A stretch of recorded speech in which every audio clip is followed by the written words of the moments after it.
Assalamualaikum warahmatullahi wabarakatuh. Waalaikumsalam warahmatullahi wabarakatuh. Sebentar, Afana, sebentar.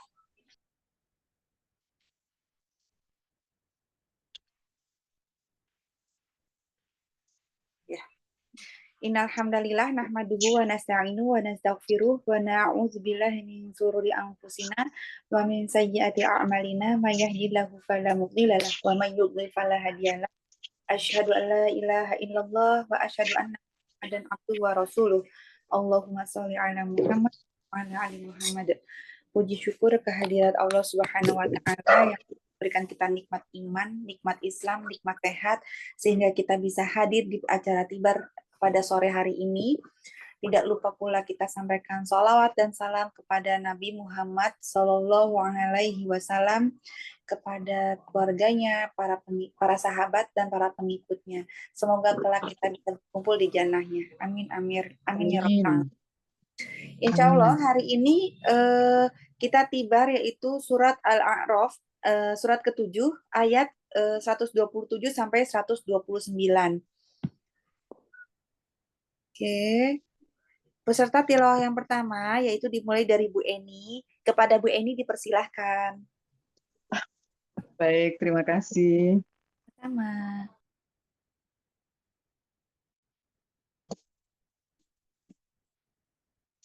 Al-A'raf 127 ya, Bu. A'udzubillahi minasyaitonirrajim. Bismillahirrahmanirrahim. Wa qalal mala'u min qaumi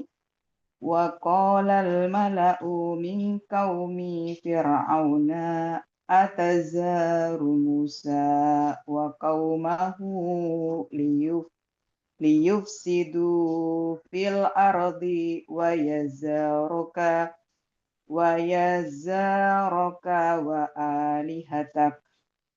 wa alihataka qala sanuqattilu abna'ahum wa nastahyi nisa'ahum wa inna fawqahum qahirun.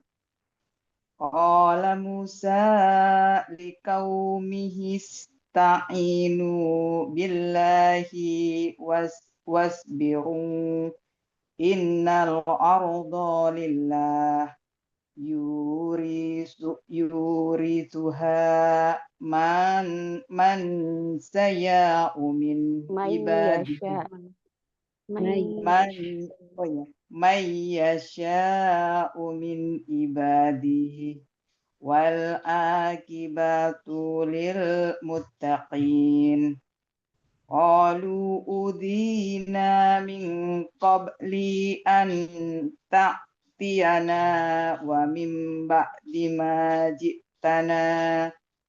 Qala asa rabbukum ayyuhlika aduwakum wa yastahlifakum fil ardi wa yanzuru kaifa ta'malun. Shadaqallahul azim. Syukron kasiron Bu Eni, barakallahu fiik. Amin, sama-sama, terima kasih. Selanjutnya yaitu Bu Farida. Kepada Bu Farida dipersilahkan.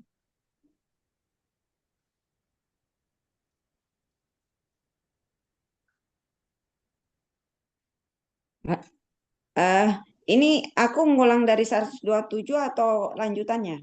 127. Sama. Baik. A'udzubillahi minasyaitonirrajim. Bismillahirrahmanirrahim. Wa qalal malam qaumi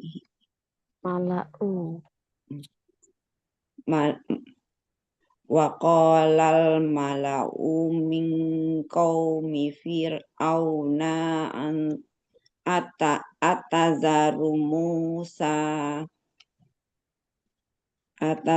Musa wa qaumahu liyufsidu fil ardi wa yazaraka wa alihatak qala sanu qatilu abna'ahum wa nastahyi nisa'ahum wa inna fawqahum qahirun. Qala Musa liqaumihi ista'inu billahi wasbiru innal ardolillah yurisuha may yasha'u min ibadih wal akibatul lil muttaqin. Qalu udina qalu unzina Uzina. baik. Qalu uzina min qabli an ta'tiyana wa min ba'di ma ji'tana. Qala aysa rabbukum ayyuhlika aduwakum wa yastakhlifakum fil ardi fayanzura kaifa ta'malun. Shadaqallahul azim. Syukron kasiron Bu Farida, barakallahu fiik. Sama-sama. Selanjutnya yaitu Mbak Ika. Kepada Mbak Ika dipersilahkan. Ya. Bentar. A'udzu billahi minasyaitonir rajim. Wa qala al-mala'u min qaumi fir'auna atazaru Musa wa qaumahu liyufsidu fil ardi wa yadharuka wa alihatik wa yadharuka ya. Liyufsidu fil ardi wa yadharuka wa alihatak qala sanuqattilu abna'ahum wa nastahyi nisa'ahum wa inna qaumahum qahirun. Wa inna Wa inna fawqahum qahirun. Qala Musa liqaumihi ista'inu billahi wasbiru innal arda lillahi yurisuha may yasha'u min ibadihi wal akibatu lil muttaqin. Qalu udhina min qabli an ta'tiyana wa min ba'di ma ji'tana. Qala asa rabbukum ayyuhlika aduwakum wa yastakhlifakum fil ardi fayanzura kaifa ta'malun. Shadaqallahul azim. Sampai 129 kan, Mbak ya? Iya, betul. Terima kasih Ron Mbak Ika, barakallahu fiik. Waalaikumsalam. Selanjutnya yaitu Bu Ira. Kepada Bu Ira dipersilahkan. Baik Ustaz.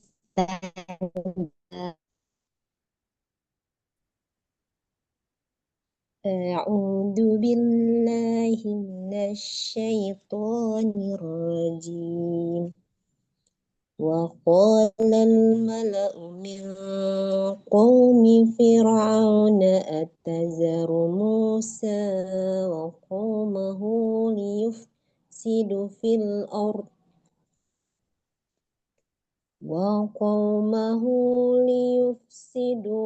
الأرض ويذرك وآلهتك وآلهتك قال سنقتل أبناءهم ونستحيي نساءهم وإنا فوقهم قاهرون قال موسى لقومه استعينوا بالله واصبروا إن الأرض لله يورثها من يشاء من عباده والعاقبة للمتقين قالوا أودينا من قبل أن تأتينا ومن بعد ما جئتنا قال عسى ربكم أن يهلك عدوكم ويستخلفكم في الأرض فينظر كيف تعملون. Syukran katsiran Bu Ira, barakallahu fiik. Wafiki barakallah. Oh ya, alhamdulillah para sahabat sudah baca semua ya teman-teman, sudah baca. Mbak Lisdia mau membaca atau Ustazah? Boleh, Mbak. Oh ya, monggo. Dipersilahkan Mbak Lisdia. Oke, syukran. أعوذ بالله من الشيطان الرجيم وقال الملأ من قوم فرعون أتذر موسى وقومه ليفسدوا في الأرض ويذرك وآلهتك قال سنقتل أبناءهم ونستحيي نساءهم وإنا فوقهم قاهرون قال موسى لقومه استعينوا بالله واصبروا إن الأرض لله يورثها من يشاء من عباده والعاقبة للمتقين قالوا أوذينا من قبل أن تأتينا ومن بعد ما جئتنا قال عسى ربكم أن يهلك عدوكم ويستخلفكم في الأرض فينظر كيف تعملون صدق الله العظيم. Syukran katsiran Mbak Lisdia, barakallahu fiik. Ustazah Koko mau tilawah? Boleh. Monggo. Dipersilahkan. أعوذ بالله من الشيطان الرجيم بسم الله الرحمن الرحيم وقال الملأ من قوم فرعون أتذر موسى وقومه ليفسدوا في الأرض ويذرك وآلهتك قال سنقتل أبناءهم ونستحيي نساءهم وإنا فوقهم قاهرون قال موسى لقومه استعينوا بالله واصبروا إن الأرض لله يورثها من يشاء من عباده والعاقبة للمتقين قالوا أوذينا من قبل أن تأتينا ومن بعد ما جئتنا قال عسى ربكم أن يهلك عدوكم ويستخلفكم في الأرض فينظر كيف تعملون صدق الله العظيم Syukran kasiran Ustazah Kokom, barakallahu fiik. وفيك بارك الله Ini coba baca ya. 127. A'udzu billahi minasyaitonir rajim. وقال الملأ من قوم فرعون أتذر موسى وقومه ليفسدوا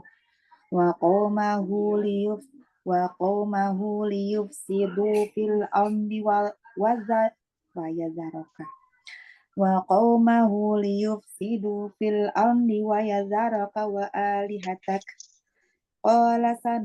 قال سنقتل أبناءهم ونستحيي نساءهم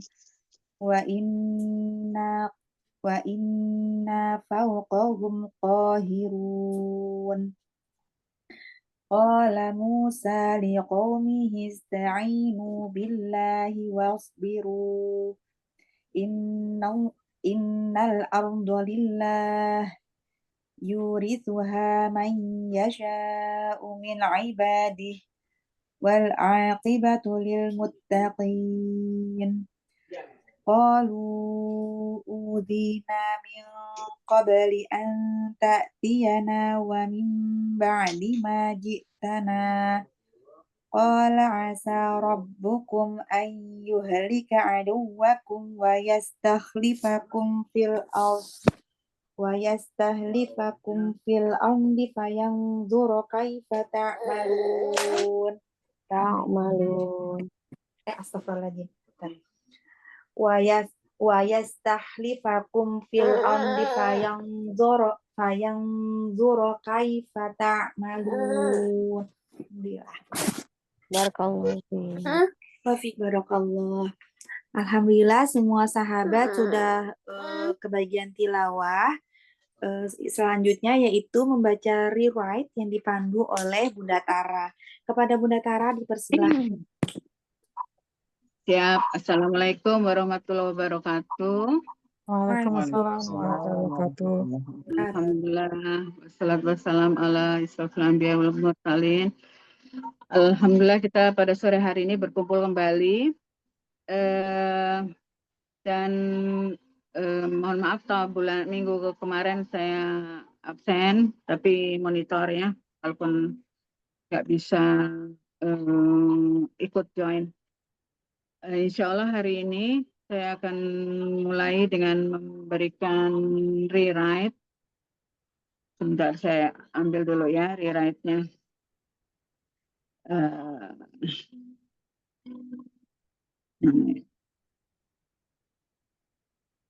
Kelihatan nggak? Kelihatan ya? Bentar. Saya search dulu. Yang saya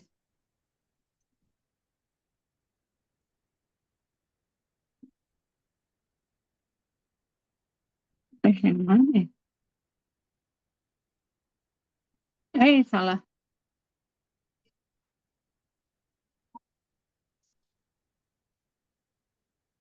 Iya.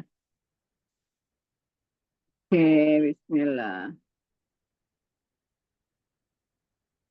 Hari ini apa yang paling menonjol dari yang berbeda, yang kelihatan benar menonjol ya? Oke, sebelum ini saya mulai menjelaskan, saya minta ada satu orang yang mau membaca terjemahannya dulu, baru nanti saya rinci satu-satu secara strukturalnya. Siapa yang mau berkenan membaca, silakan. Kita banyak waktu ini sebelum Ustadz Muji masuk. Ya, saya bacakan Bunda. Ya, Ayo, ayat, monggo, baik. ayat 127. Dan Mm-mm. para pemuka dari kaum Fir'aun berkata, apakah engkau akan membiarkan Musa dan kaumnya untuk berbuat kerusakan di negeri ini atau Mesir dan meninggalkanmu dan Tuhan-Tuhanmu? Fir'aun menjawab, akan kita bunuh anak-anak laki-laki mereka dan kita biarkan hidup anak-anak perempuan mereka. Dan sesungguhnya kita berkuasa penuh atas mereka. Ayat 128, Musa berkata kepada kaumnya, mohonlah pertolongan kepada Allah dan bersabarlah. Sesungguhnya bumi ini milik Allah. Diwariskannya kepada siapa saja yang dia kehendaki di antara hamba-hambanya. Dan kesudahan yang baik adalah bagi orang-orang yang bertakwa. Ayat 129, mereka, kaum Musa berkata, kami telah ditindas oleh Fir'aun sebelum engkau datang kepada kami dan setelah engkau datang. Musa menjawab, mudah-mudahan Tuhan kamu membinasakan musuh kamu dan menjadikan kamu khalifah di bumi. Maka dia akan melihat bagaimana perbuatanmu. Ya, itu Bunda.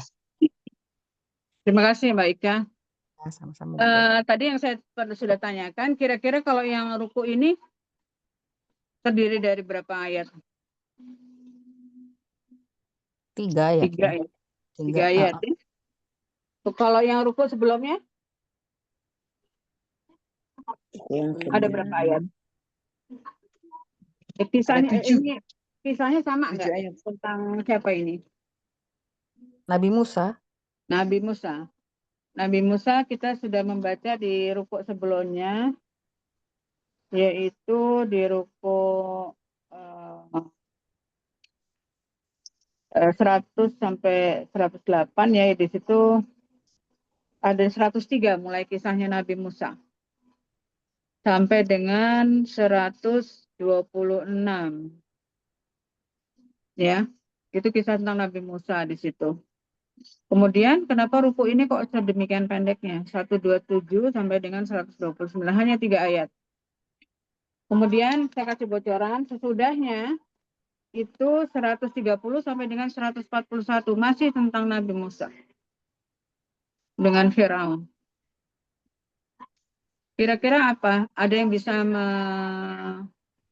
memberikan makna nggak dari kenapa nih kok cuma 3 ayat, yang lainnya ayatnya sampai lebih dari 10, sedangkan yang ini hanya 3. Kira-kira apa? Coba kita baca dulu dari openingnya. Masalah apa yang disebutkan di sini oleh ruku ini? Hanya satu opening, satu detail, satu closing. Hanya ringkas sekali gitu loh. Mana kameranya? Ada yang kelempar ya. Kedengaran nggak ya suara saya, soal agak berisik di sini? Kedengaran? Kedengeran. Oke. Jelas kok. Di sini saya bacakan. Para pemuka dari kaum Firaun berkata, apakah engkau akan membiarkan Musa dan kaumnya untuk berbuat kerusakan di negeri Mesir ini dan meninggalkanmu dan Tuhan-Tuhanmu? Firaun menjawab, akan kita bunuh anak-anak laki-laki mereka dan kita biarkan hidup anak-anak perempuan mereka.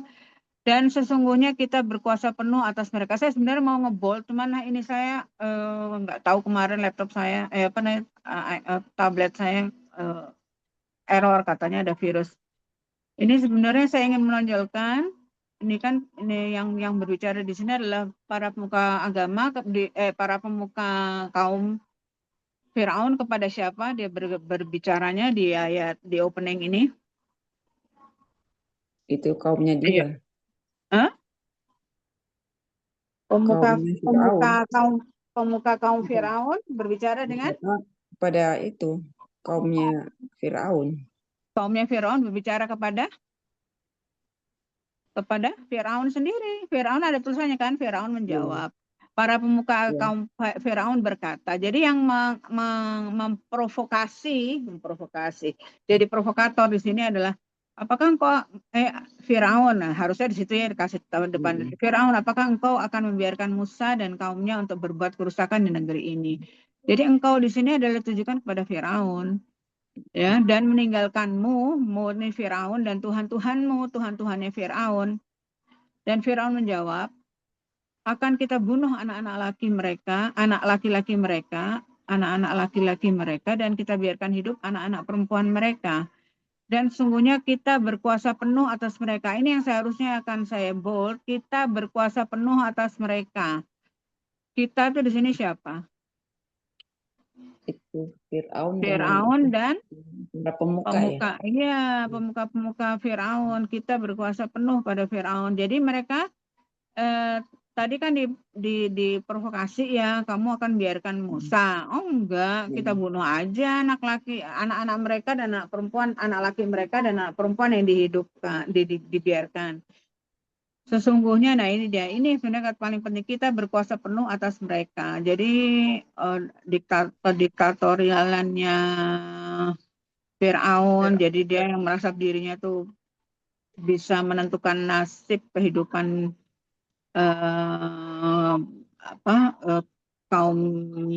kaum Nabi Musa ya, pengikutnya Nabi Musa. Kemudian ini permasalahannya di opening ini adalah apa? Kita bisa menarik kesimpulan apa dari sini kesannya? Pesan dari opening. Ini berupa apa ini? Kalau kita berupa anak akan kita bunuh anak laki-laki, itu berupa apa itu? Akan kita biarkan hidup anak perempuan. Kita ini merupakan apa? Ancaman. Betul tidak? Ya, ancaman. Merupakan ancaman. Jadi ada ancaman atas kewenangannya Fir'aun, sebab dia merasa dirinya berkuasa penuh atas mereka. Artinya dia sebagai penentu kehidupan, sama dengan dia adalah Tuhan ya. Nah, yang menentukan kehidupannya kaumnya Musa. Nah, jadi di sini ada masalah itu, ada ancaman dari Firaun kepada keturunan Bani Israel yang ada di bawah naungan Nabi Musa alaihissalam ya.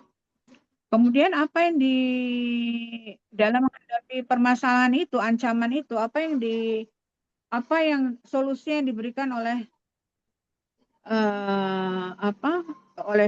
oleh Nabi Musa? Itu di ayat 128. Dalam menghadapi ancaman itu, Musa berkata kepada kaumnya, mohonlah pertolongan kepada Allah dan bersabarlah. Itu dia. Ini di sini kuncinya, mohonlah pertolongan kepada Allah dan bersabarlah. Ini kita bisa pakai ya dalam kehidupan kita sehari-hari ya. Sesungguhnya bumi ini milik Allah ya. Diwariskannya kepada siapa saja yang dia kehendaki di antara hamba-hambanya.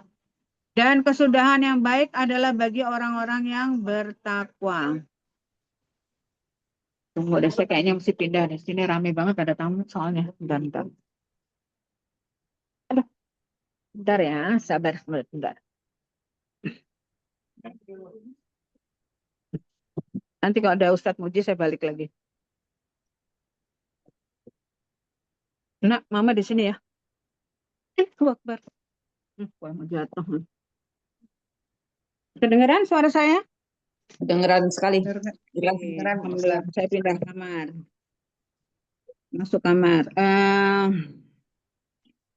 Jadi coba dibaca ya, mohon. Ini yang diajukan, artinya ayat 128 ini kita bisa ambil sebagai pegangan kita dalam kehidupan menghadapi permasalahan yang kita hadapi sehari-hari ya. Musa berkata kepada kaumnya, mohonlah pertolongan kepada Allah dan bersabarlah. Sungguhnya bumi ini milik Allah. Jadi Allah yang memegang semuanya. Diwariskannya kepada siapa yang dia kehendaki di antara hamba-hambanya. Dan kesudahan yang baik adalah bagi orang-orang yang bertakwa. Ya, kemudian kaum Musa berkata 129. Nih kaum Musa nih. Jadi ada Musa yang berkata, yang pertama tadi kaum para pemuka, kemudian ada Fir'aun, kemudian ada Musa, kemudian kaum Musa berkata, kami telah ditindas oleh Fir'aun sebelum engkau datang kepada kami dan setelah engkau datang. Dia curhat ya ke Nabi Musa. Mereka curhat kaum Musanya bahwa kami telah ditindas oleh Fir'aun sebelum engkau datang dan setelah engkau datang. Musa menjawab, Mudah-mudahan Tuhan kamu membinasakan musuh kamu dan menjadikan kamu khalifah di bumi, maka dia akan melihat bagaimana perbuatanmu. Nah, apa yang kira-kira bisa ditarik dari sini? Kenapa kok ini ruku ini kok pendek banget ya? Dan kaitannya dengan ruku-ruku sebelumnya itu apa? Sebelum dan sesudahnya. Apa Sebelumnya kira-kira? karena Ada yang mau sharing sedikit? Kita banyak ya waktu. sebelumnya karena masih membahas tentang Nabi Musa gitu ya Bunda. Betul. Bahas tentang Nabi Musa. Yang sebelum ini itu Nabi Musa berhadapan dengan siapa? Tukang sihir itu. Para pesihir ya. Nabi Musa berhadapan dengan para pesihir. Iya, oke. Jadi yang sebelum dari 109 sampai ruku yang sebelumnya 109 sampai 126 itu adalah bagaimana Nabi Musa berhadapan dengan kaum pesihir. Kemudian di ruku sesudahnya, kalau mau lihat, di ruku ini 127 sampai 129, apa yang menonjol? Pesihir itu kalau kita mau simpulkan, kisah pesihir itu mengancam Musa tidak? Enggak, Musa yang jadi pemenang ya, udah. Musa jadi pemenang awalnya. Awalnya Coba ya, kita ingat-ingat. awalnya kan belum Awalnya ketahuan malah ya. mereka menantang kan? Orang Betul, ini betul. benar-benar penyihir yang pandai, yang hendak mengusir kamu dari negerimu, Firaun. Maka apa saranmu? Tahanlah untuk sementara dia dan saudaranya dan utuslah ke kota beberapa orang untuk mengumpulkan para pesihir agar mereka membawa semua pesihir yang pandai kepadamu. Jadi ini kan Musa datang ke Firaun kalau yang rukuk sebelumnya itu kemudian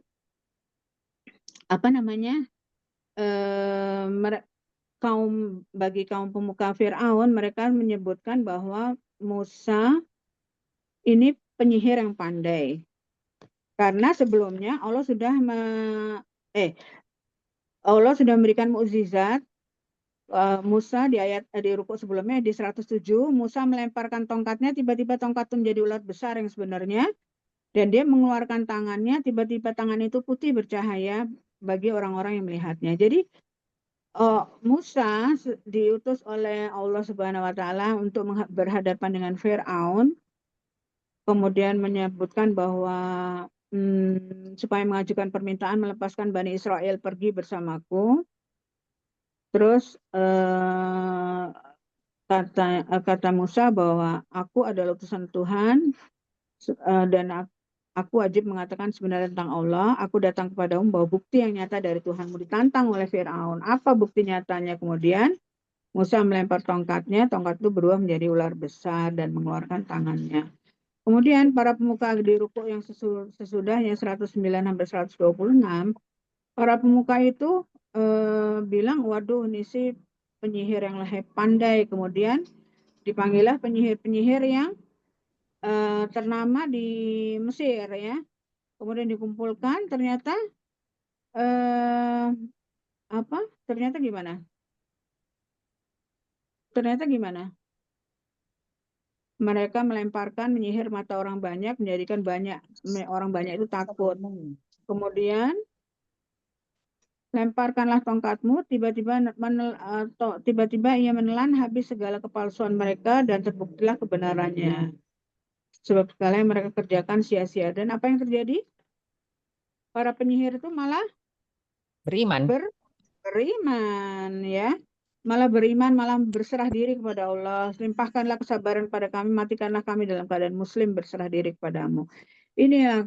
Jadi ada kisah penyihiran, kisah tentang sihir di depan Firaun, bukan sihir. Jadi kemukjizatan dari Allah kepada Musa untuk ditunjukkan kepada Firaun. Kemudian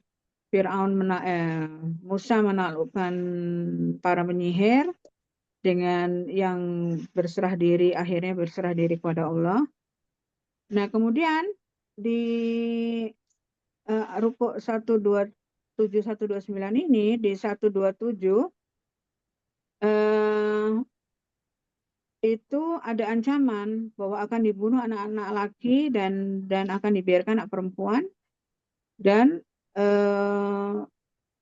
Firaun malah merasa dirinya sebagai berkuasa penuh atas semua Bani Israel, pada berkuasa penuh atas Bani Israel, kehidupan Bani Israel ya.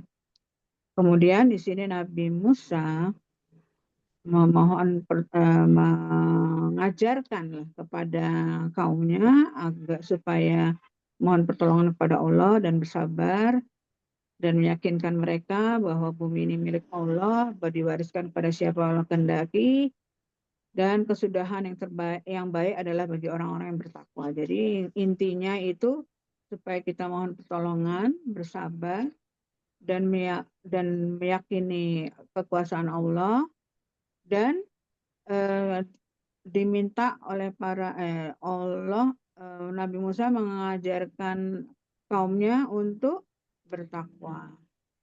Sebab kesudahan yang baik bagi orang-orang yang bertakwa. Dan harapannya, Nabi Musa memberikan harapan, mudah-mudahan Tuhan kamu membinasakan musuh kamu dan menjadikan kamu khalifah di bumi. Maka dia akan melihat, jadi Allah akan melihat bagaimana perbuatan kamu. Jadi semua itu Allah akan awasi, akan dalam pengawasan Allah. Ini kenapa? Coba sekarang ada yang bisa menyebutkan nggak? Sesudahnya, di rukuk sesudahnya, saya buka ini ya, saya kasih bocoran. Di rukuk 130 sampai dengan 141, benar nggak? 130, 129. 130 sampai dengan 100,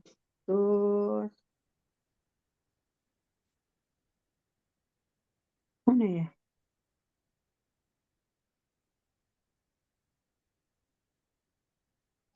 100 berapa nih Mbak? 130 sampai dengan, iya benar, sampai 21, 29. 130 sampai dengan 141. Lihat panjang banget kan? Berapa itu? 11, 130, 12 ayat. Hukuman Allah itu, Bu. Apa di situ ada isinya apa juga? Wahai orang yang beriman, janganlah kamu makan riba. Dengan melipat ganda bertakwalah kepada dan pelihara dirimu dari api neraka. Oh, udah lain lagi ya. Perintah taat Allah kepada Rasulnya dan Musim kemarau. Ya. Segeralah kamu mencari ampun. Hai orang yang berinfak, tentang infak.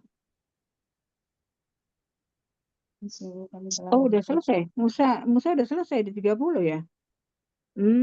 Kalau gitu ini adalah closing dari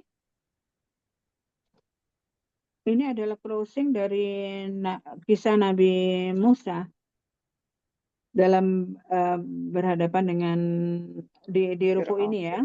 Kisah Nabi Musa dalam berhadapan dengan Firaun. Ya, ini tentang membersihkan diri. Iya, betul. Oke. Jadi rukuk 129 ini kenapa jadi pendek? Karena ini adalah kesimpulan atau closing ya. Jadi saya revisi. Jadi ini adalah closing dari semua kisah-kisah Firaun yang dari 103 sampai Nabi Musa dengan Firaun dan dari 103 sampai dengan 129. 103 sampai 129 itu ada kisah tentang Nabi Musa. Nabi Musa itu kisahnya banyak ya, dan dipenggal-penggal dalam fragmen ada tentang Nabi Musa waktu masih waktu kelahirannya Nabi Musa ya.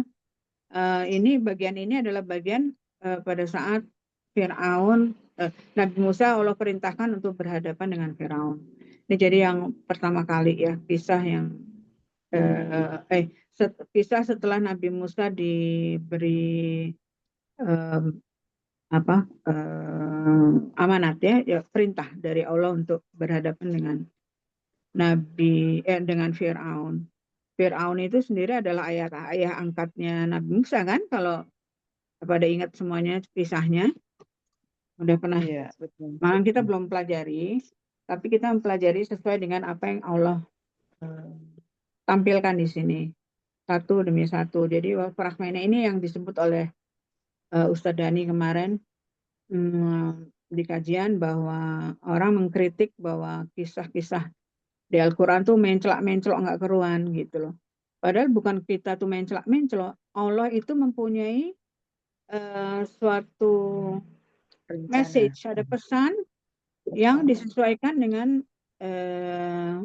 apa namanya, dengan kurikulum kita yang sedang mempelajari tentang ketauhidan. Iya enggak? Kenapa kok di apa namanya, tentang ketauhidan, nah terus dia gitu dikasih kisah-kisah kisah-kisah tentang nabi-nabi ya, Nabi Musa, nah nabi yang sebelumnya itu kita dikasih semua kan, dari Nabi Nuh ya kan, yang ruku ini tentang Al-A'raf ini kan dikasih semua nabi-nabi di sini sampai kita dapat Nabi Musa. Kemudian ini nanti Al-A'raf itu kalau nggak salah selesainya di 100 ayat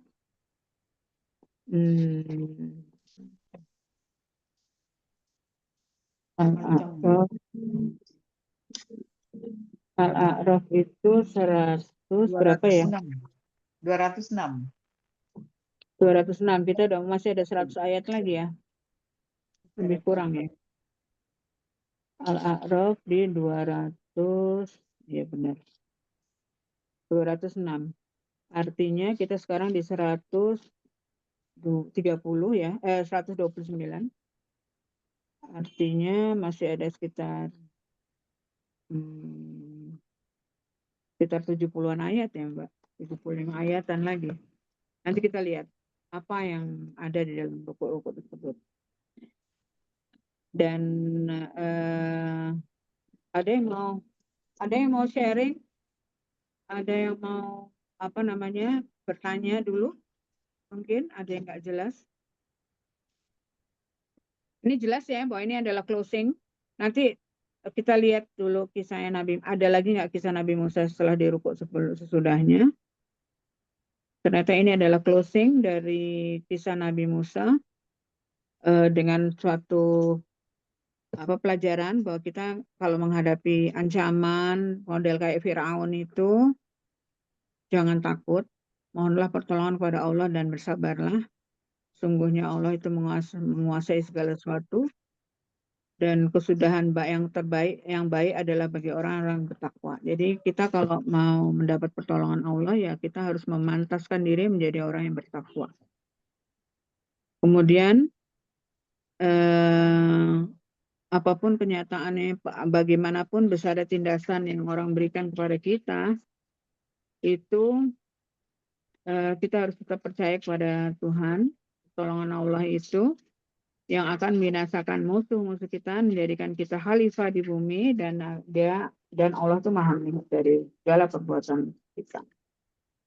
Ada yang mau bisa menarik pelajaran dari sini? Sebelum kita menunggu Ustadz Muji, 10 menit lagi kayaknya ada waktu ya. Mbak Ika mungkin, Mbak.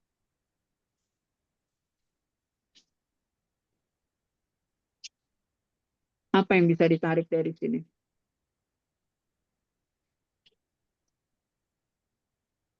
Siapa itu sosok Firaun? Dan bagaimana Nabi Musa menghadapi Firaun?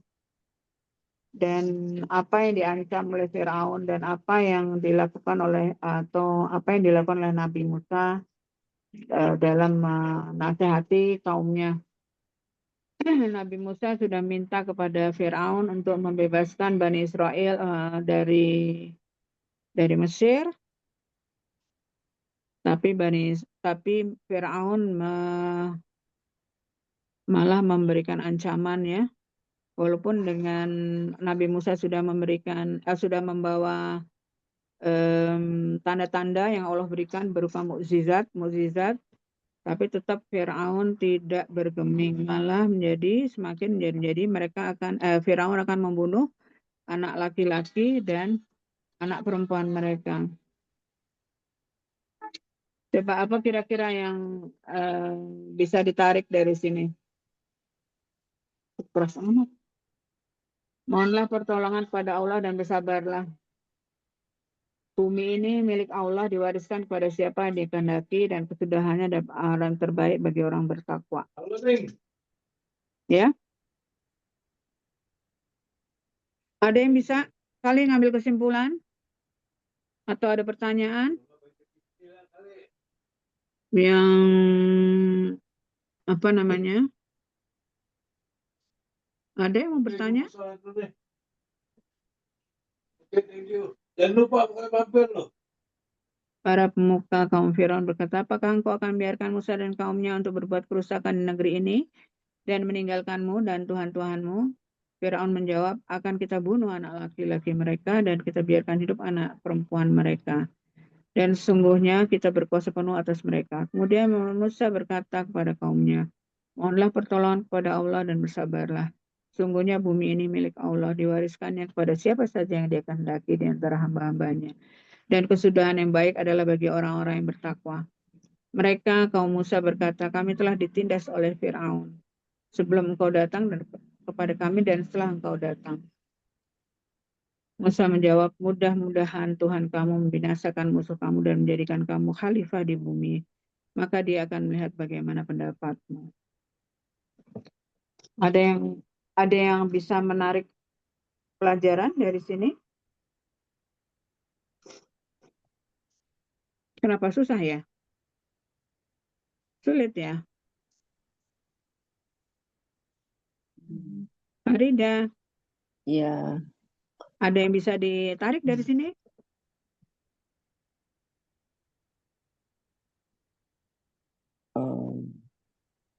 Apa coba? Kira-kira. Tadi kan saya udah ini. Kalau seandainya apa namanya? Yang jadi 127 itu ancaman Firaun, 128 solusi dari Nabi Musa kepada kaumnya, terus kaum yang terakhir 129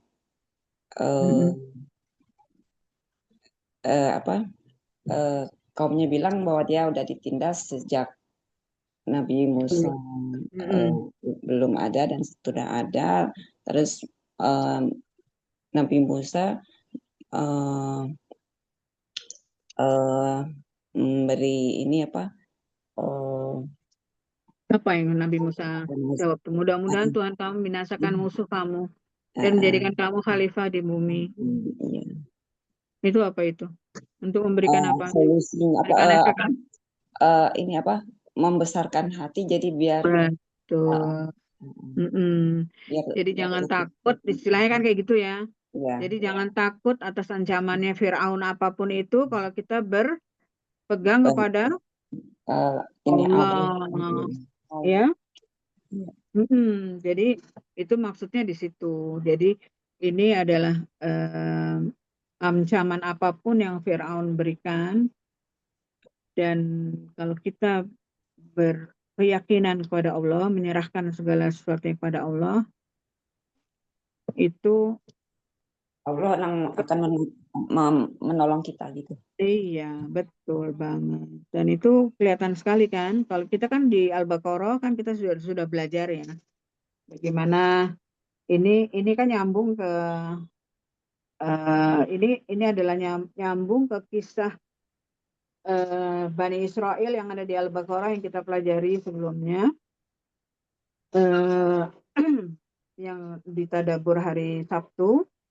Kita kan sekarang sudah sampai di Ali Imran ya. Nah, sebelumnya kita pelajari Al-Baqarah. Di Al-Baqarah itu setelah Nabi Adam, kisah tentang Nabi Adam, Allah langsung lompat tentang perjalanan Bani Israel.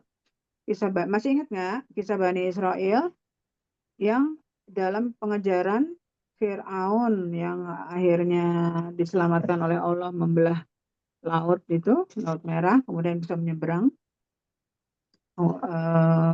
Mereka lari, dikejar, kemudian pas lagi dikejar itu laut kembali tertutup sehingga Fir'aun dan bala tentaranya tenggelam. Sedangkan Bani Israel dan Nabi Musa selamat menyeberangi Laut Merah. Dan demikian ini nyambung. Sebelumnya ada kisah ini. Jadi fragmen ini adalah sebelum kejadian. Fragmen ini, kisah Nabi Musa ini adalah sebelum kejadian yang di Al-Baqarah itu. Jadi kalau seandainya orang bilang mencelak-mencelok, itu memang ya kalau seandainya kita hanya sekedar membuat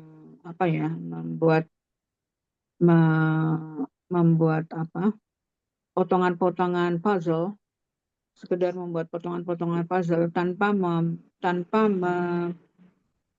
mempelajari apa sih maksud Allah tuh, apa sih hubungannya dengan ayat-ayat sebelumnya. Kenapa kok ada kisah Nabi Adam kemudian lompat ke Nabi Musa, bukannya Nabi Nuh dulu, seperti yang di Al-A'raf ini kan kisahnya berurut ya, dari Nabi Adam, Nabi Nuh, kemudian ada Nabi siapa waktu itu, Nabi Adam ya, semuanya satu-satu disebutkan. Jadi berurutan. Kenapa kok begitu? Nah, inilah yang disebut kenapa kita mempelajari perukuk itu, karena setiap elemen dari puzzle itu mempunyai makna tertentu di dalam satu ayat, satu surah. Jadi Allah tuh mempunyai guideline, mempunyai benang merah, mempunyai kurikulum tertentu, mempunyai dari struktur Al-Quran ya. Jadi setiap ayat, setiap ruku itu ada maksudnya, ada tujuannya. Saya rasa cukup kalau nggak ada yang mau bertanya lagi. Ustadz Muji udah masuk belum ya, Mbak? Saya nggak bisa lihat soalnya di ini saya. Iya, sudah Bunda. Oh, ya Allah. Ya udah silakan. Saya rasa saya tutup dulu. Terima kasih atas perhatiannya. Billahi taufik wal hidayah. Wassalamualaikum warahmatullahi wabarakatuh. Saya serahkan Mbak Nias, saya kembalikan ke Mbak Nias. Ya, syukran katsiran Bunda atas pembacaan rewrite-nya. Assalamualaikum Ustadz Muji. Waalaikumsalam warahmatullahi Mbak Nias, Bunda semuanya. Alhamdulillah. Gimana kabarnya Ustadz Muji hari ini? Alhamdulillah sehat. Alhamdulillah. Alhamdulillah. Ya Ustadz, selanjutnya mangga langsung pada Ustadz Muji untuk memberikan penjelasan dan tausiah. Dipersilakan. Ya Alhamdulillah. Salatu wassalamu ala Rasulillah wa ala alihi wa ashabihi wa man tabi'ahum bi ihsanin ila yaumiddin, amma ba'du. Allahumma faqihna fid din wa 'allimna ta'wil. Allahumma rabbana zidna ilma warzuqna fahma. Allahumma inna nas'aluka ilman nafi'a wa la yansa. Rabbi syrah li sadri wa yassir li amri wahlul 'uqdatam min lisani yafqahu qawli. Ya, di ayat ini atau yang menjadi pembahasan kita di ayat yang ke-127, ayat ke-127.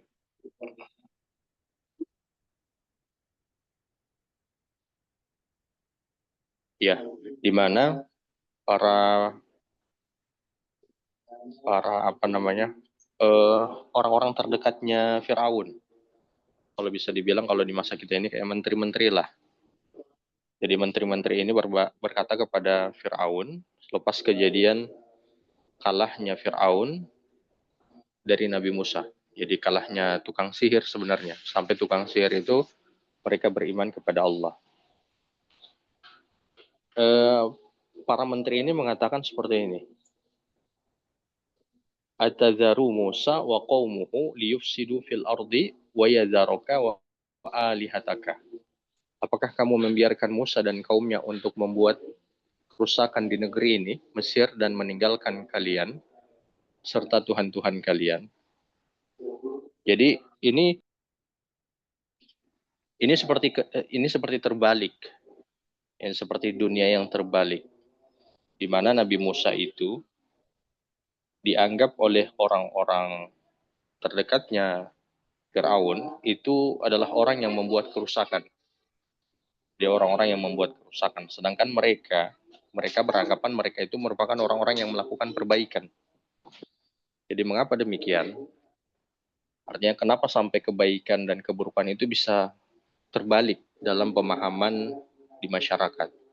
Ini disebabkan karena hilangnya dakwah. Jadi hilangnya orang-orang yang mengajak kepada kebaikan ataupun meluruskan kerusakan ataupun keburukan. Jadi ketika perbuatan dosa itu sudah tidak pernah ada lagi orang yang menegur, tidak ada orang lagi yang meluruskan, maka perbuatan dosa itu semakin lama akan dianggap perbuatan dosa itu atau kerusakan itu semakin lama akan dianggap sebagai kebenaran. Adapun memang yang hakikatnya kebenaran, karena sudah tidak pernah lagi dinampakkan, jadi sudah tidak pernah lagi dinampakkan atau bahkan dipraktekkan, maka itu akan dianggap sebagai kerusakan ataupun keburukan. Dan ini bisa kita lihat di situasi kita hari ini, atau di masa kita hari ini, di mana orang-orang sudah menganggap perbuatan dosa itu hal yang lumrah. Jadi hal yang lumrah. Kalau misalnya ada orang yang menegur, ada orang yang memberikan nasihat kepada mereka, maka mereka merasa risih dengan nasihat itu. Jadi mereka merasa risih dengan nasihat itu. Kenapa mereka bisa merasa risih dengan nasihat itu? Dikarenakan mereka beranggapan nasihat itu merupakan satu bentuk cacian kepada mereka atau satu bentuk hal yang merusak apa yang selama ini sudah menjadi keyakinan mereka secara keseluruhan. Saya kasih contoh misalnya berkaitan tentang kasus penyuka sesama jenis. Jadi penyuka sesama jenis atau minimal lah orang-orang yang laki-laki dia berpakaian perempuan. Jadi laki-laki yang berpakaian perempuan. Kita lihat hari ini mereka itu sudah diberi panggung. Jadi bukan lagi dibiarkan begitu saja, tapi mereka sampai diberi panggung, bahkan diapresiasi.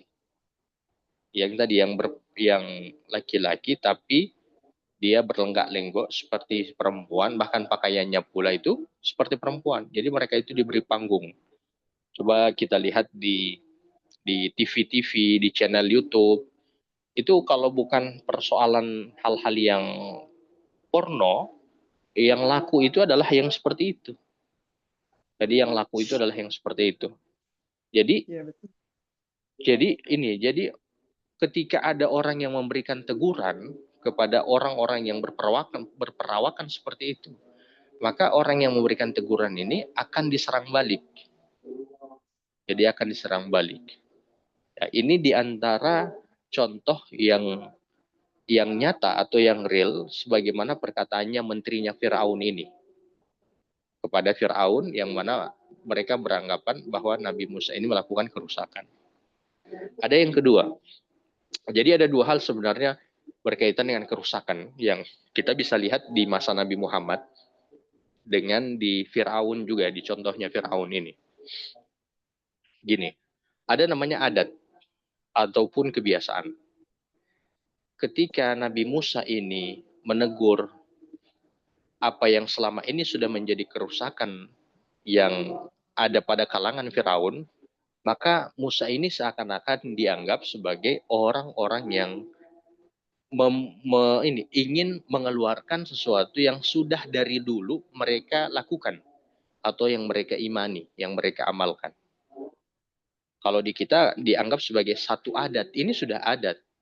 Jadi seakan-akan adat itu tidak boleh diganggu-gugat. Adat itu memang sudah jadi paten. Sekalipun misalnya itu bertentangan dengan agama, maka agama harus menyesuaikan dengan adat. Ini yang merupakan kekeliruan. Kenapa? Karena ketika Nabi datang kepada orang-orang atau Rasulullah itu diutus di kalangan orang-orang Arab itu memang sudah ada adatnya. Oke. Lalu dengan adanya Al-Quran, Rasulullah itu mengeluarkan adat yang tidak lagi bisa bersesuaian dengan Al-Quran. Seperti itu. Kemudian yang berikut. Kalau di masa modern, kayak sebagaimana Fir'aun, itu ada namanya gerakan modernisasi. Satu perbuatan dosa, jadi ada satu perbuatan dosa, itu dianggap bagian daripada profesionalis. Jadi profesionalisme ya bahasanya seperti itu ya. Jadi profesionalisme. Kayak sebagaimana film-film itu kan kalau sekarang ada di bioskop-bioskop mungkin atau di sinetron-sinetron laki-laki sama perempuan pegangan tangan, pelukan, bahkan di syuting satu tempat tidur, ada yang mohon maaf sampai bercumbu dan seterusnya. Ini mereka anggap sebagai profesionalisme. Padahal ini merupakan kerusakan. Kalau kita lihat di dalam Al-Quran, itu ada. Dalam Al-Quran itu ada. Jadi kebiasaan kalau kita lihat orang-orang semakin modern di masa dulu, di masa Firaun, maka sensualitas itu juga semakin terbuka. Kalau dulu ada tarian, jadi ada para raja itu menikmati tarian. Jadi tarian-tarian dari dayang-dayang mungkin ataupun perempuan yang mana tarian itu ya sensual dan seterusnya. Kalau di sekarang kita ya sebagaimana konten-konten hari ini. Jadi atau film-film hari ini yang dipertontonkan kepada kita. Yang sekarang yang itu menjadi PR bagi kita adalah adat seakan-akan tidak boleh untuk dikeluarkan, padahal bisa saja adat itu bertentangan dengan Al-Quran, dan ada juga yang memaklumkan, maklum namanya ya, dengan perbuatan dosa atas nama profesionalisme atau modernisasi. Mungkin seperti itu, sebagaimana kalau kita perhatikan di ayat yang ke-127 ini. Kalau ada yang ingin diskusi atau ingin bertanya, dipersilahkan.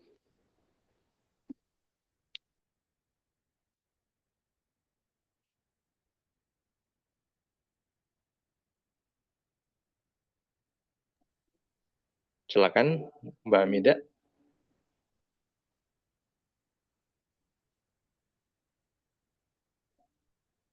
Silakan para sahabat Mbak jika Nias. ingin ditanya. Ya, Bunda. Ya Ustadz, silakan para sahabat barangkali ada yang ingin ditanyakan. Ya Ustaz, mau nanya nih Ustaz. Apa namanya? Ya, Di, silakan. di ayat ini kan pemuka-pemuka Fir'aun ini kan berkata kepada Fir'aun ya, apakah akan membiarkan Musa dan kaumnya berbuat kerusakan di negeri ini ya, di negeri Mesir saat itu. Apa namanya? Ini kan kejadiannya berarti setelah itu ya, setelah adu adu keahlian ya, maksudnya antara para penyihir dan Nabi Musa. Nah, tapi di sini tapi Fir'aunnya menjawab akan kita bunuh anak-anak lelaki mereka. Bukannya udah waktu Nabi Musa itu juga dihanyutkan karena memang udah ada kebijakan anak laki-laki dibunuh gitu, Ustaz. Makanya apa gimana tuh kebijakannya tuh berarti dari zamannya Nabi Musa lahir sampai Nabi Musa Nabi Musa dewasa dan menghadapi Fir'aun gitu ya, Ustaz, maksudnya? Apa seperti itu? Iya.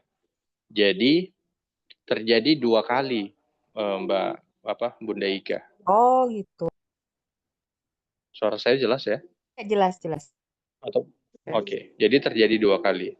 Kayak sebagaimana yang terjadi mungkin di satu negara, ada genosida, itu terjadi 2 kali.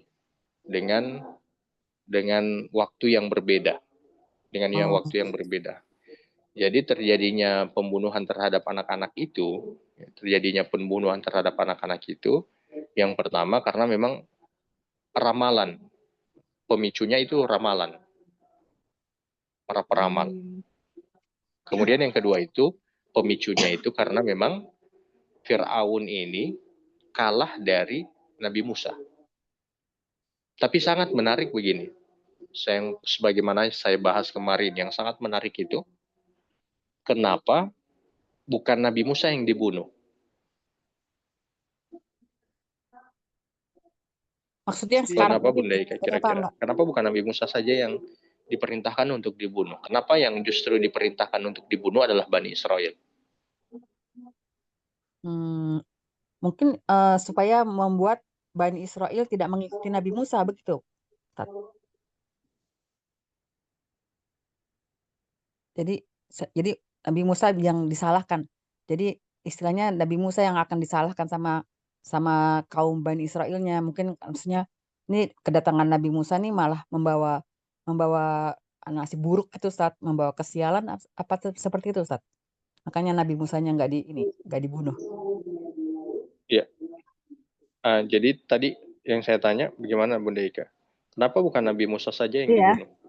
Maksudnya Kenapa supaya membuat Bani Israelnya tidak percaya dengan Nabi Musa dan istilahnya mengesankan bahwa ini gara-gara Nabi Musa gitu, Ustaz. Makanya keturunan mereka dibunuh sama Firaun, seperti itu nggak sih, Ustaz? Maksudnya? Iya, betul. Jadi memang tujuan Firaun itu,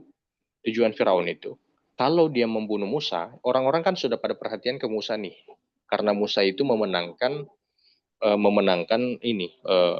event ini perlombaan ini atau pertarungan ini. Jadi Nabi Musa ini kan yang memenangkan pertarungan. Firaun dalam kondisi yang sangat terdesak. Jadi kalau misalnya dia bunuh Musa, Firaun ini juga orangnya cerdas dia. Kalau dia bunuh Musa, maka orang semuanya akan menganggap Firaun memang kalah. Oke, akan orang akan menganggap dia kalah. Lantas karena kekalahan itu dia bunuh Musa. Jadi orang akan secara kesepakatan, mungkin sebagian lagi ada orang yang mengambil perhatian di situ, atau orang yang mulai simpati dengan Nabi Musa, itu akan menyalahkan Firaun. Gitu. Cuman memang cerdiknya Firaun ini, dia ingin mengkambing hitamkan alibi itu Musa. Jadi tidak ke dia, jadi tidak ke Firaun. Tapi kesalahan itu karena Musa. Jadi dia ingin menghapuskan semua yang euforia ini yang dimana Musa sudah menang. Dia ingin menghapuskan itu. Makanya kemudian dia mengubah semua perasaan itu dan perhatian itu dengan dia memerintahkan dibunuhlah anak-anak dari Bani Israel ini. Sehingga yang tadi mereka itu memberikan dukungan kepada Nabi Musa karena Musa menang dari sihir itu dan mampu mengalahkan Firaun. Di sini Bani Israel sebagaimana pada ayat yang kita bahas, mereka ternyata berhasil dibuat oleh Firaun untuk apa? Untuk menyalahkan Musa. Iya, betul juga. Untuk menyalahkan Musa. Di samping juga Begitu. untuk ini ya, Ustadz, menjaga kalau misalkan Firaun langsung memutuskan untuk membunuh Nabi Musa, tapi ternyata Nabi Musa masih lolos, kan dia gengsinya jatuh gitu ya, Ustadz, ya kan? Iya, bisa juga. Terus gitu kan. Dia menyerang yang lemah aja gitu ya. Dan ini kita bisa lihat dari Netanyahu. Kita bisa lihat dari Netanyahu. Jadi Israel kan. Jadi Netanyahu ini sekarang dia ingin supaya perhatian itu tidak ke dia. Betul. Semua ini dia lemparkan ke para mujahidin. Benar, yang disalahin jadinya seolah ini gara-gara Hamas, misalkan ya kan, Ustaz, ya kan? Gitu. Mencari alibi makanya kejadian sekarang itu sama dengan kasus sekarang ini, ayat yang kita bahas ini. Jadi Netanyahu itu dia memutar otaknya. Lalu kemudian dia serang warga sipil untuk apa? Untuk dia merubah bahwa ini kesalahan karena memang Hamas yang melakukan. Gitu dia. Hamas yang seolah-olah tuh berkedok sipil ya Ustadz ya. Iya. Berlindung di ini yang di kalangan sipil gitu. Mereka seolah-olah mereka sembunyi di rumah-rumah rumah-rumah orang biasa gitu kan. Jadi kan ya Amerika juga sama kayak gitu juga Ustadz. Akhirnya kan beberapa orang atau beberapa negara itu atau ada sampai pendapat yang argumen yang menyebutkan ya ini semuanya karena Hamas. Ya berhasil juga Netanyahu ternyata kan. Ternyata orang-orang menyalahkan para mujahidin. Beberapa Iya. orang sudah mulai menyalahkan mujahidin. Iya betul Ustaz. Dan malah Makanya, ujung-ujungnya itu Ustaz. Akhirnya ujung-ujungnya malah menerima jadi dua negara itu. Jadi kan two state policy itu kan kebijakan dua negara gitu. Jadi ada Palestina, ada Israel. Jadi sekarang Israel jadi diakui ya Ustaz ya. Iya. Diakui. Cuman ya begitu. Yang para mujahidin sekarang mereka ya seperti itu, mereka seperti berjuang sendiri. Gitu, makanya dalam Al-Quran itu jangan dibaca hanya sekedar kisah-kisah orang-orang terdahulu. Karena memang Allah menyebutkan itu di dalam Al-Quran, maka akan ada peristiwa itu di masa kita hari ini. Dan kita bisa lihat realnya kisah ini, surat Al-A'raf itu, realnya itu kita bisa lihat sebagaimana yang terjadi di Palestina. Begitu. Kalau kita tarik untuk kehidupan kita di hari ini, ya sebagaimana yang saya sebutkan tadi, perkataannya para menteri itu, yang mana kerusakan sudah dianggap sebagai kebaikan, kebaikan dianggap sebagai kerusakan. Kalau kita kan sekarang disebut atas nama adat, kerusakan itu supaya menjadi label, artinya menjadi benar, tidak boleh diganggu, dilabeli karena adat itu. Yang kedua, profesionalisme. Jadi perbuatan dosa supaya tidak dianggap dosa, dua, itu adat. Yang kedua, itu profesionalisme. Begitu.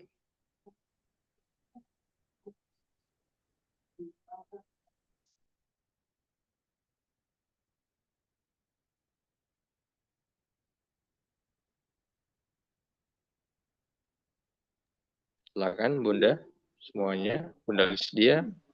Ustadz Bunda Afwan mau Tara. tanya. Ya. Untuk kelanjutan dari ruku mana tadi? 128 sama 129 itu kan isinya tentang Nabi Musa yang memberikan kekuatan, artinya mengajarkan kepada kaumnya untuk meminta pertolongan kepada Allah ya. Dan dalam penindasan yang terjadi pada kepada Bani Israel itu. Ini dari 128 dan 129. Ini kaitannya dengan kehidupan kita masa kini, Ustaz.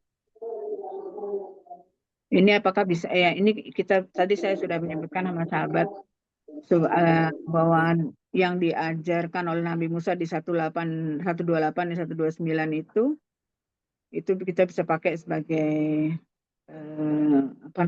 pelajaran yang kita bisa terapkan dalam kehidupan sehari-hari kita. Gimana Ustaz? Iya. Untuk 128 ini ada yang menarik pun.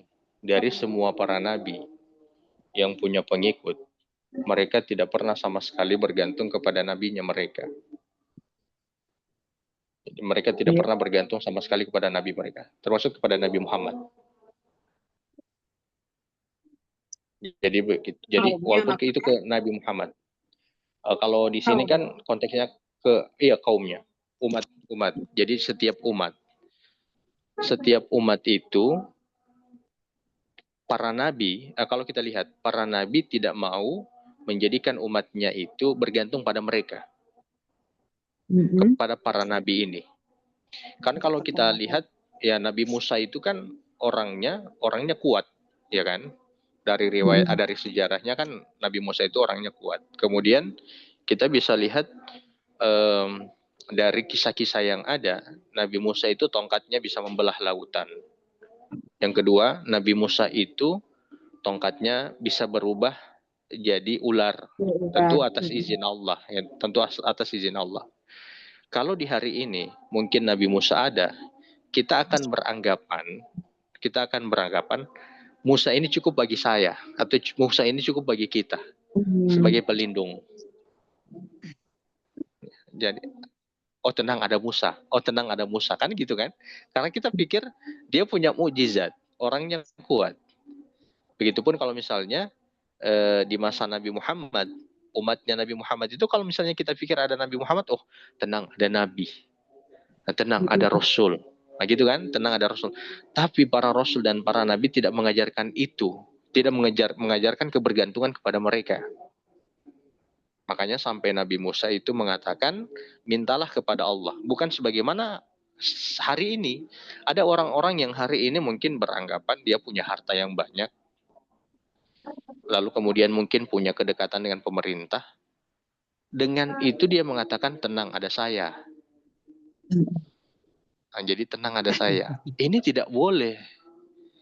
Jadi tidak boleh kita mengatakan karena mungkin kita punya harta yang banyak, ilmu juga, ataupun punya kedekatan dengan pemerintah, lantas kita katakan tenang ada saya semuanya. Itu tidak seperti itu. Nabi ini dekat dengan Allah. Apapun yang mereka minta kepada Nabi pasti Allah akan beri. Tapi walaupun seperti itu, Nabi itu tidak mau mengajarkan kepada umatnya untuk bergantung kepada mereka, kepada para Nabi ini. Karena akan hilang tauhid itu. Mereka akan berlebihan sebagaimana orang-orang yang kalangan Nasrani berlebihan kepada Nabi Isa. Ada kalangan Yahudi yang berlebihan kepada Uzair. Itu sampai Nabi Muhammad itu mengatakan kepada umatnya, kalau tidak salah, itu Quran atau hadis yang mengatakan kalau kamu minta langsung kepada Allah. Jadi minta langsung kepada Allah. Itu kalau bergantung, Allahus Samad lam yalid wa lam yulad. Allahus Samad, Allah tempat bergantung. Jadi kalau ada hari ini yang mengatakan tenang ada saya, itu dia sudah melampaui Musa kalau begitu. Makanya kalau ada orang yang bilang bisa ini, minta tolong sama Allah. Minta sama Allah. Akhirnya kan kita saking terlalu banyak bergantung kepada manusia, kita menjadi lemah akidah kita, menjadi lemah tauhid kita. Makanya Bani Israel itu sampai Bani Israel itu mengatakan kepada Nabi Musa mengatakan kepada Bani Israel untuk minta kepada Allah. Nabi Musa ingin mereka itu tak kuat tauhidnya, kuat keimanan mereka. Jadi kuat keimanan mereka ataupun kebergantungan mereka kepada Allah. Seperti itu, Bun. Ya. Ya karena memang kalau Rasulullah sendiri kan juga di Al-Quran Allah tuh selalu mengingatkan bahwa perannya Rasulullah itu hanya sebagai penyampai ya Ustadz ya. Jadi hanya menyampaikan, jadi bukan itu berkali-kali kan. Jadi yang kalau seingat saya bahwa Rasulullah itu hanya sebagai penyampai, jadi yang menyampaikan saja. Jadi yang menentukan itu adalah tetap Allah. Akan sesuai dengan siapa yang akan Allah tolong, siapa yang akan Allah berikan hidayah segala macam itu adalah tetap kuasaan Allah. Jadi Rasulullah dan nabi-nabi itu tidak lebih dari sebagai penyampai saja, jadi bukan yang menentukan. Itu ada kaitannya dengan itu, Mbak Ustadz. Iya, kalau itu lebih ke ini, Bun, lebih ke masalah hidayah. Oh, masalah hidayah ya. Iya, kalau itu lebih ke masalah hidayah. Kalau yang tadi itu, kalau yang sebagaimana kisah ini lebih ke masalah kebergantungan. Jadi kekuatan, kebergantungan, perlindungan dan seterusnya. Jadi perlindungan. Jadi di konteks ini yang kaitannya dengan masalah itu. Iya. Sebenarnya ini di Al-Baqarah kan sudah diungkapkan oleh bagaimana Allah itu melindungi Bani Israel keluar dari Mesir ya Ustadz, yang kita pelajari bareng di Al-Baqarah itu, Bani Israel selamat dari kejaran Firaun, kemudian selama perjalanan menuju Baitul Maqdis selalu dalam perlindungan Allah, dinaungi oleh awan, kemudian diberi makanan, mana dan salwa itu, dan kemudian dikasih hidayah dengan diturunkannya Taurat ya, dikasih petunjuk Al-Huda ya dengan turunnya Taurat itu kan dalam perjalanan ke Baitul Maqdis kan itu yang turunnya, kalau saya nggak salah ya Ustaz, turunnya Taurat itu dalam perjalanan ke Baitul Maqdis Bani Israel, bukan gitu Ustaz? Iya, iya Bun. Kalau yang di surat Al-Baqarah itu selepas Firaun mati. Ya artinya kan ini kejadian yang fragmen ini diberikan pada saat sebelum artinya terjadinya sebelum yang terjadi di Al-Baqarah itu ya Ustaz. Yang Iya, dalam perjalanan. betul. Iya. Iya. Jadi memang surat Al-A'raf ini yang lebih dulu, lalu nanti surat Al-Baqarah itu setelah Firaun mati. Iya, betul. Betul. Alhamdulillah. Kemudian yang 129 itu mudah-mudahan. Nah ini dia saya mau tanya sama Ustadz. Arti mudah-mudahan itu sebetulnya apa ya Ustadz? Soalnya mudah-mudahan Allah membinasakan musuhmu dan menjadikan kamu khalifah di buminya. Saya ingin menanyakan tentang kata mudah-mudahan di sini dalam bahasa Arabnya apa ya Ustadz? Apa ya? Bentar. Sebentar, Bun. Soalnya, saya izin 2 menit, Bun. Oke, baik, siap.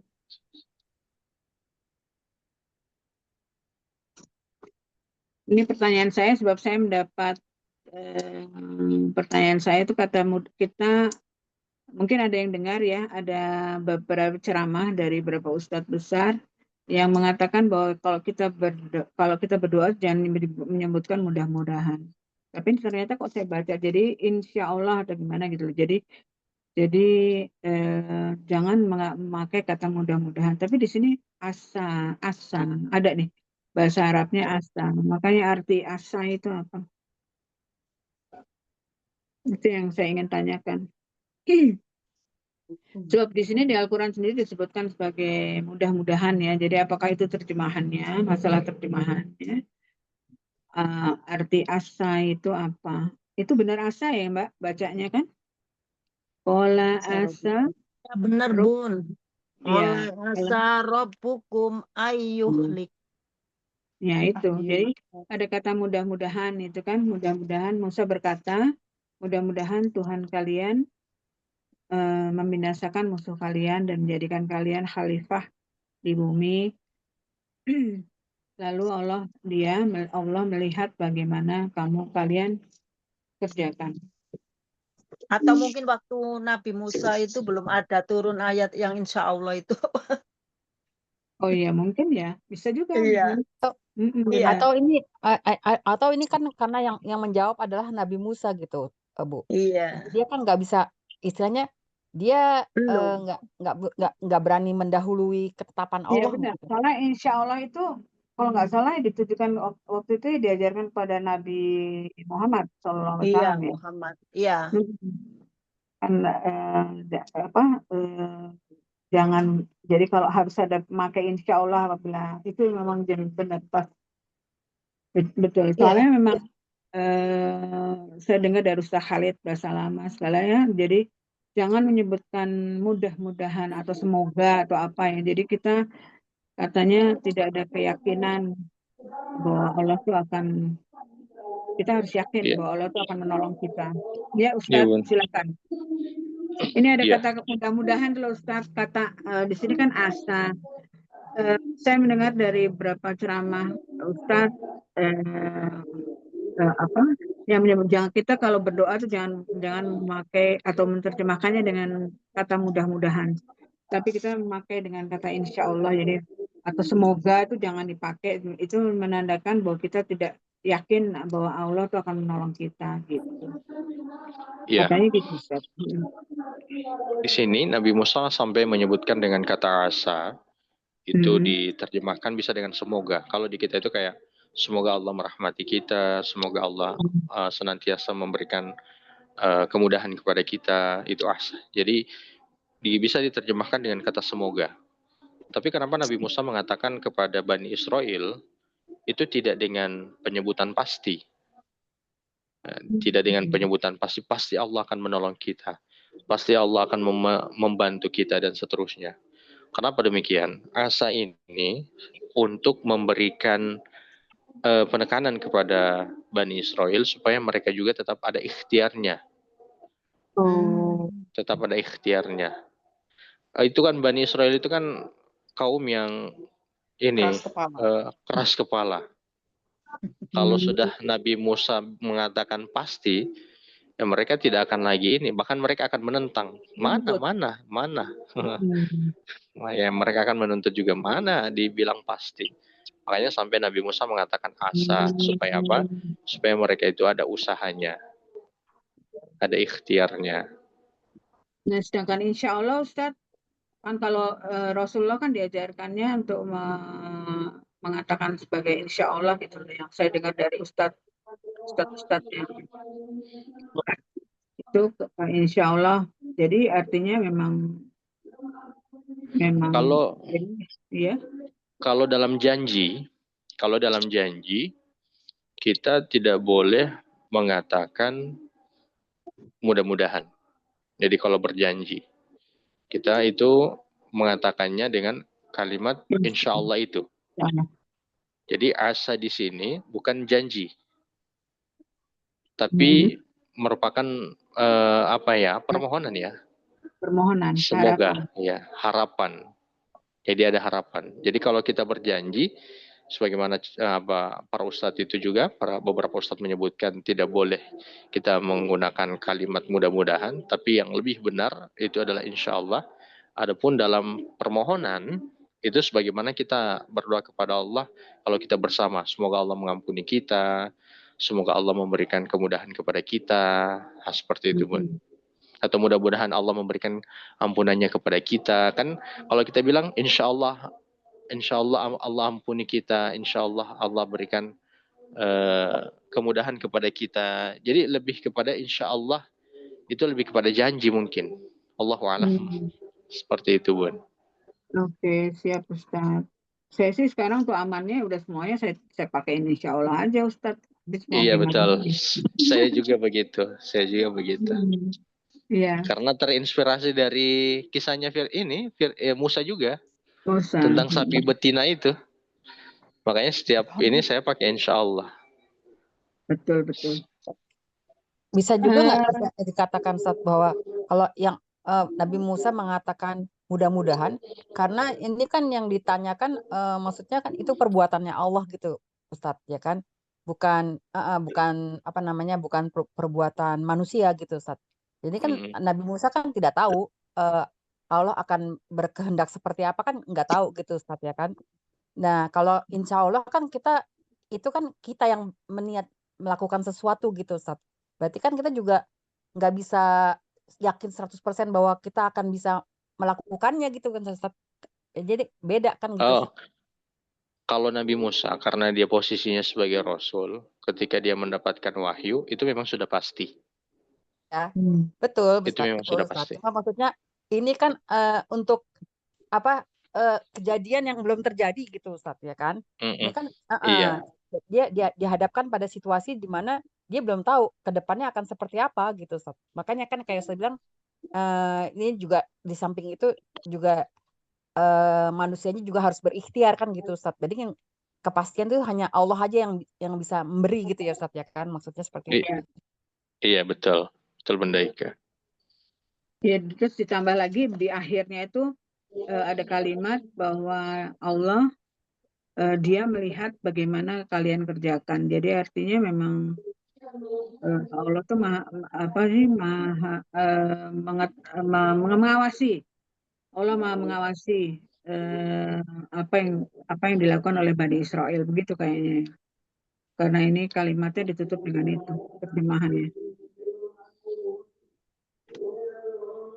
Iya Bun, fayanzura kaifa ta'maluna. Iya. Allah akan melihat bagaimana Alhamdulillah. Sudah mendekati maghrib. Ada lagi Mbak mungkin yang mau bertanya? Bunda Lisdia, biasa Bunda Iya. Lisdia juga punya pertanyaan Bun. Silakan. Wah, tidak ada Ustadz. Ini dari tadi sinyalnya hilang-hilang di rumah saya. Afwan. Oh, Masya Allah ya. Mbak Eni mungkin, Bu Eni. Tidak ada Ustadz. Baik. Ada siapa lagi? Saya nggak kelihatan. Oke, saya tutup dulu deh ininya.